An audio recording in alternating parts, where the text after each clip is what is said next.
I cared for my husband's father for 12 years, and after he died, his family took everything like I was nothing. They weren't there the night he choked on his pills and I had to stay awake, holding his hand until the tremors passed. They weren't there when he forgot how to speak and all he could do was blink, and I had to guess if he was in pain or afraid or just lonely. They weren't there when I cleaned the sheets 3 times in one night, when I fed him mashed peas, with a plastic spoon because he'd forgotten how to chew. But the minute he died, just hours after I made him his favorite pancakes, they showed up. Lena walked in first, heels clicking like a clock running out of patience. Derek followed, pretending to cry behind his designer sunglasses. They embraced the body like long-lost saints. Then they turned to me and said, "You should pack your things." No thank you. No question of how long I'd stayed. Not even a glance. To them, I was a shadow. A woman who'd overstayed in someone else's house. "Just the ex-wife," Lena said with a smile. "Thanks for whatever it is you did." And just like that, they gutted the house. Took the paintings, the family silver, the savings Walter kept hidden under the floorboard. At least the ones they knew about. They thought I'd sit quietly and watch, but Walter had a secret. One they never expected me to find. And when I did, I didn't shout. I waited. Because revenge is best served cold. And I was done playing warm. When Joel walked out, he didn't slam the door. He just didn't come home. One day I was folding his laundry. The next I was sleeping on one side of a cold bed, wondering if it was something I said. Or worse, something I didn't. Walter had just had his stroke. Half his body stopped working, and the other half didn't trust itself. I called Lena, voicemail. Derek replied to my message with a thumbs up. After that, all I got were monthly bank transfers and silence. So I stayed. Morning to night, I bathed him, blended his food, tracked every pill. When he forgot how to hold a spoon, I held it for him. When he forgot his children's names, I didn't remind him. I just said, "You're not alone. I'm right here." 12.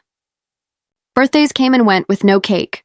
12 Christmases passed with just the soft sound of snow and Walter's slow, rattling breath. I painted once, years ago. Stopped after I caught myself using the last of my paint money to buy adult diapers. I watched the world through the kitchen window while others built lives, careers, families. I built silence, held it together with muscle memory and microwaved. Soup. Some nights, after Walter had finally drifted off, I'd sit on the bathroom floor and cry so softly, even the faucet didn't hear me. I stopped waiting for thank yous, stopped expecting anyone to come back. He wasn't my father, but he was the only one who stayed. So I stayed too, not out of duty, not even out of love. I stayed because someone had to. And I knew deep down, if I walked away, no one else would walk in. That morning, Walter asked for pancakes. His voice was weak, barely more than a breath, but I heard it. "Just one," he said. I smiled, kissed his forehead, and went to the kitchen. I mixed the batter by feel, the way I always did. One eye on the stove, one ear on the baby monitor by his bed. The scent of butter filled the house. For a moment, it almost felt normal. When I brought the plate to his room, he smiled. Not wide, but real. I cut it into pieces, fed him slowly. He chewed slower than usual, but he finished the whole thing. Even asked for warm milk after. "You've got quite the appetite today," I said with a laugh. He didn't answer, just looked at me with something soft in his eyes. Grateful, maybe even proud. At 11:43 a.m., I was humming while folding laundry. At 11:52, I noticed the silence. Not the kind you hear, but the kind you feel. I walked into his room. His chest wasn't moving. His hand, when I touched it, was already cold. I knelt beside him, whispered his name, over and over. But there was no answer. I stayed there until noon, just sitting, just breathing. Then I picked up the phone. Lena arrived 5 hours later. Her first words weren't, "Is he gone?" They weren't even, "Are you okay?" They were, You probably gave him something. Funny how he died on your watch. The words didn't land. Like a slap. They landed like a shove off a cliff. I stood there, holding the same hands that had fed her father hours ago, and all I could do was stare. Not because I didn't have anything to say, but because I finally understood what I was dealing with, and that understanding, it was the beginning of everything. The will was read 3 days after the funeral. We sat in the lawyer's office, the air too cold, the blinds drawn too tight. I wore the same black dress from the service, still hadn't had time or heart to wash it. The lawyer cleared his throat, eyes darting between papers and faces. To Joel, Walter's eldest, he leaves the primary residence on Hawthorne Drive. Joel wasn't even there. He'd sent a notary to sign for him. To Derek, his son, he leaves the lakefront. Cottage in Redwood. Derek smirked like he'd just won the lottery. To Lena, his daughter, he leaves the duplex on Ridgeview. Lena didn't smile. She didn't have to. Her silence was the celebration. The lawyer continued. Walter had around $60,000 in liquid assets. It would be split evenly among the three. And then he paused, as if the words in front of him felt wrong. As for Megan, Walter leaves the deed to the property at 512 Buckthorn Hollow. I blinked. Buckthorn? I asked, even though I already knew. That was the rotting shack in the woods. The one with boarded windows and vines growing through the walls. The one no one visited. Not even raccoons. There was no letter, no explanation, just a deed and silence. Lena leaned in, her breath tinged with expensive perfume and bitterness. Guess. Even he knew you didn't belong. I said nothing, not because I agreed, but because if I opened my mouth, I wasn't sure whether I'd scream or sob. They got polished floors, double garages, and waterfront views. I got termites. And mold. They got closure. I got questions that would never be answered, but I folded the deed, tucked it into my purse, and walked out without looking back. Because something in me whispered, this wasn't the end. This was where it started. The first time I opened the door to the cabin, the smell hit me like a punch. Mold, rotting wood. Something damp and old enough to have forgotten its own name. The floor groaned under my feet like it didn't want me there either. Paint peeled off the walls in long, curling strips. There was no furniture, just dust. No memories, just mildew. TPI. Pipes moaned when I tried the kitchen faucet, then gave up entirely. A single mouse darted across the hallway, as if to say good luck. I stood there, staring at the wreckage. This was my inheritance. This was what 12 years of care, of sacrifice, of invisibility had bought me. I didn't sit. I couldn't. I just dropped to my knees right in the middle of the floor, the wooden planks biting into bone, and I let the silence crush me. 12 years. I missed my sister's wedding for Walter's doctor's appointment. I missed my own birthday 3 years in a row because he had night terrors. I gave up painting, gave up dating, gave up living. And this was what I got in return. I pressed my hands to my face, but the tears had already come, wet and angry. I screamed into the emptiness, throat raw from grief that had nowhere left to go. I gave everything, and I still ended up with nothing. And then, the memories rushed in. Walter called me his angel after I cleaned him up from a fall. Walter whispered, "You make this place feel like home," on a quiet winter night. Walter gripped my hand, weak but deliberate, when Lena walked out without saying goodbye. They may have taken his signature on paper, but they never earned his love, and in that moment, kneeling in the filth and fury, I knew one thing. This wasn't just grief. It was fuel, and I wasn't done yet. It started with dust, thick layers of it, caked along the window frames and clinging to every corner of the cabin like forgotten memories. I wasn't cleaning because I had hope. I was cleaning because I didn't know what else to do, because moving kept the ache in my chest from taking over. In the hallway, I found an old painting hanging crooked on the wall.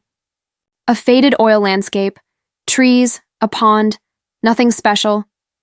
I reached to straighten it, and that's when I heard the click. Not from the frame. From behind it. I froze, pressed my fingers along the wall. The wood was uneven. One of the panels didn't sit right. I tugged at it gently, and it gave way, groaning like something that hadn't been touched in decades. Behind the panel was a shallow hollow, and inside that hollow, a metal box. I pulled it out with trembling hands. It was heavier than it looked. Locked, but the latch had rusted just enough for me to pry it open with a butter knife from the kitchen drawer. Inside were neat stacks of cash, bundles, clean, crisp hundreds, and on top, a thick envelope. I unfolded the deed first. 15. Acres, lakeside property, untouched, private, estimated value, well over 300,000. My breath caught, and then I opened the letter. Walter's handwriting had always been a little messy, but I recognized it instantly. The ink was shaky, the paper worn from being read, maybe by him, over and over. Megan, you were the only one who ever saw me. Not as a burden. Not as a name on a will. You talked to me when no one else remembered I had a voice. You stayed when everyone left. I wanted you to be free. This is yours. No one else's. Walter. The letter slipped from my hands. I sank to the floor, the box beside me, the cash untouched, and I sobbed. Not from greed, not from relief, but because, for the first time since he died, I felt seen. 12 years of sacrifice, 12 years of being treated like the help. And here, quietly, secretly, he had left me the one thing they could never steal. Proof. Proof that I mattered. Proof that someone noticed. Proof that all those years weren't for nothing. And as the tears soaked through my shirt, I whispered into the silence. Thank you, Walter. I won't waste it. Not a single cent. Not a single breath. He was gone. But somehow he'd given me my life back. The next morning, I walked into town with the deed in my bag and a name in my head.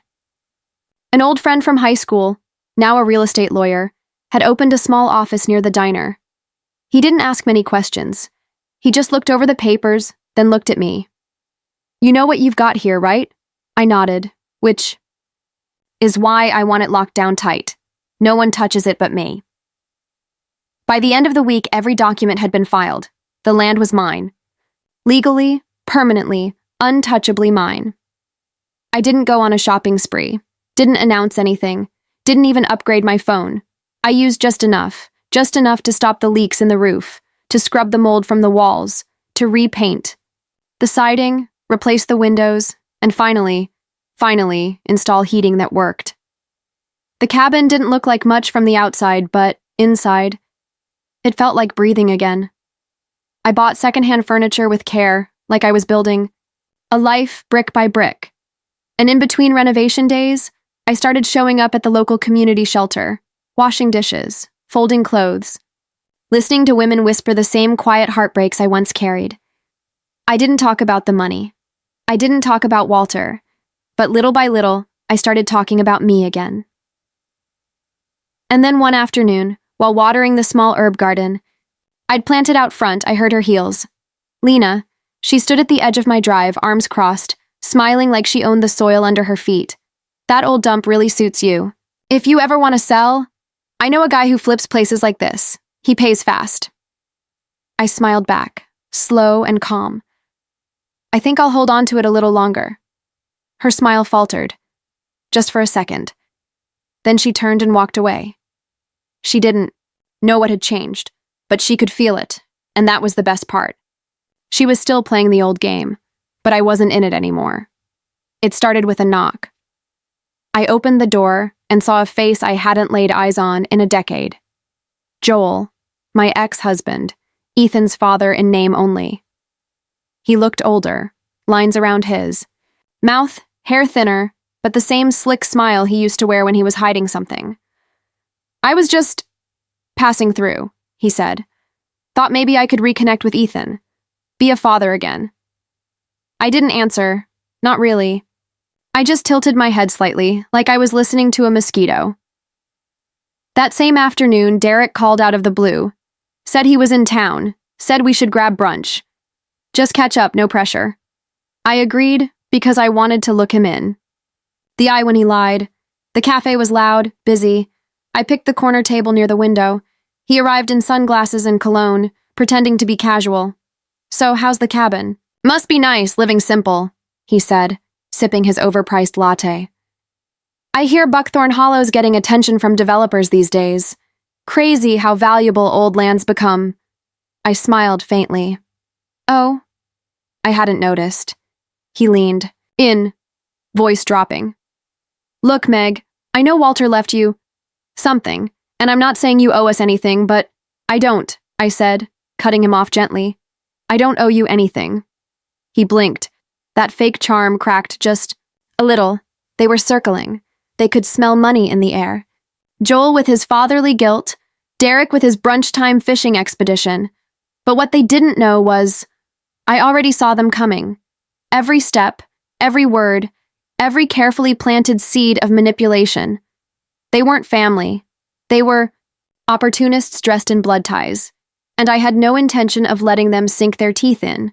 Not into the land, not into the money, and absolutely not into my son.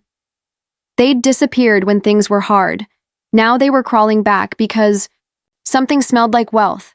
But this time, I wasn't the woman they walked away from. This time, I was ready. The wind had picked up that day, enough to rattle the old glass panes in the front porch and carry voices farther than intended.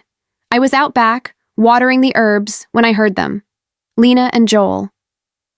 Standing by her car, parked just far enough from the house to feel safe. But not far enough from me.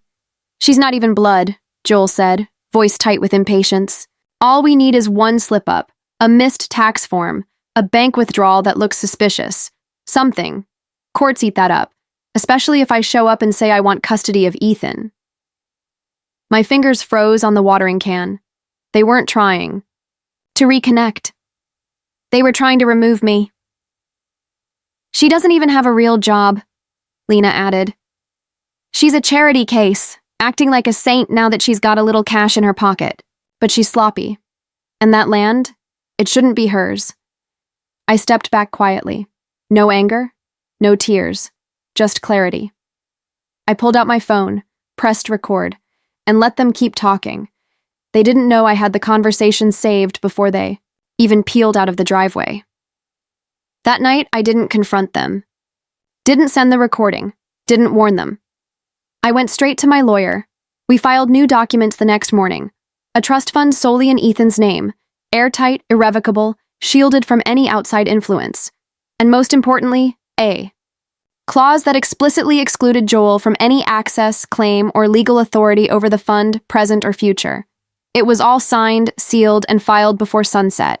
They thought I was vulnerable. They thought I'd be too sentimental, too soft, too slow.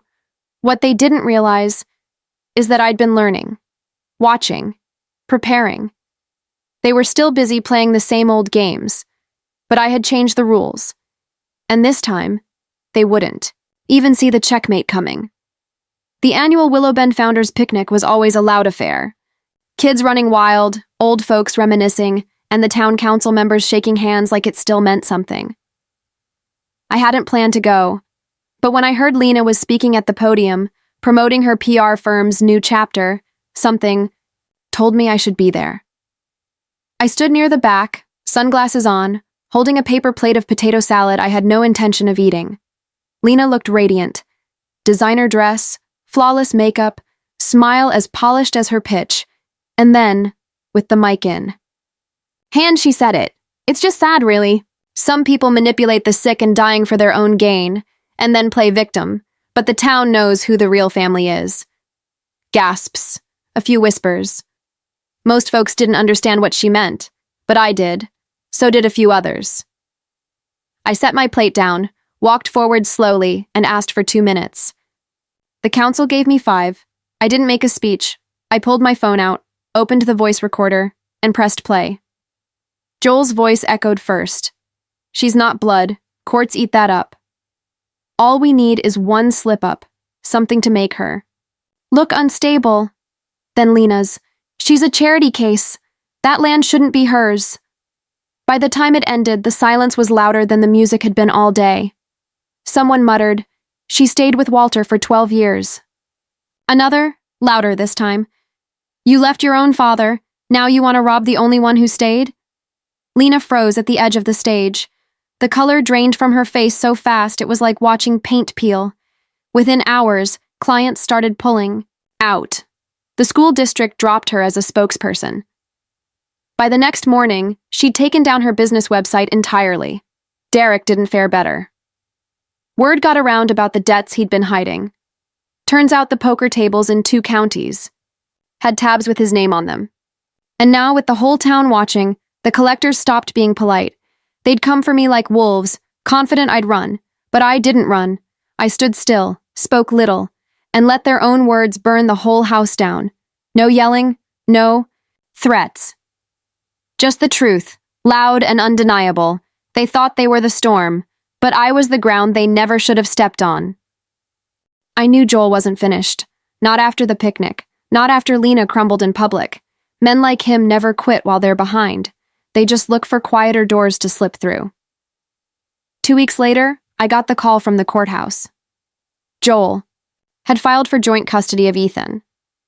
Claimed I was mentally unstable and financially incapable of providing long-term stability. A father's concerned plea, on paper. What he didn't know was that I had already met with my lawyer, already gathered school records, health reports, statements from teachers, counselors, even the principal. The judge dismissed his petition before it even reached a hearing, blocked, on every front. Then came the bank. A formal request filed by Joel, claiming emergency financial access to Ethan's trust fund. Said he was the legal father, entitled to review and withdraw, but this time, the bank called me directly. "We've reviewed the trust documents," the manager said calmly. "Per the exclusion clause, Mr. Joel Patterson has no authority to access these funds. We've already sent him a formal denial letter." I didn't smile. I didn't celebrate. Instead, I asked him to print me a copy of the letter. And later, that afternoon when Joel showed up near the school drop-off, arms folded like he still had some kind of say, I handed it to him. He read it slowly. His face twitched when he reached the line that named him explicitly barred from any and all access. When he looked up, I was already staring straight through him. "You left us," I said, voice steady. "You disappeared when I needed help the most. You don't get to come back for the reward." He didn't argue, didn't fake remorse, just stuffed the paper in his coat pocket and walked away. That was the last time I saw Joel, because some doors, once slammed shut, aren't meant to be reopened, not even for the ones who once had the key. The cabin doesn't look like much from the road. But just beyond the porch, under the soft rustle of trees and the wide-open sky, sits something they'll never understand. Peace. I turned it into something new. I called it Willow Haven, a retreat for women who've spent too long giving everything to everyone and getting nothing back.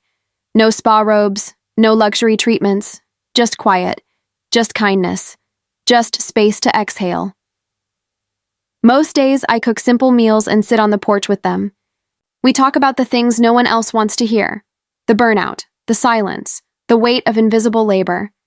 And little by little, I watch their shoulders drop, their voices steady. Some evenings, after everyone's gone home, I take out my sketchbook. I hadn't drawn in 12 years, but now the pencil moves like it remembers who I used to be. Sometimes I draw the trees, sometimes my son, sometimes just a blank page, because that too is freedom. Ethan runs through the fields like he's made of sunlight. His laughter echoes across the 15 acres Walter left me. He doesn't remember the hard years. He only knows that home smells like rosemary, and the stars are clearer out here. And me? I sleep with both eyes closed now. I no longer wait for shoes to drop, for voices to rise, for love to be revoked.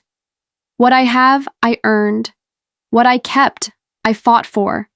And what I built, no one else gets to touch. They thought I was the help. But Walter knew I was the only one who stayed. And in the end, that made all the difference.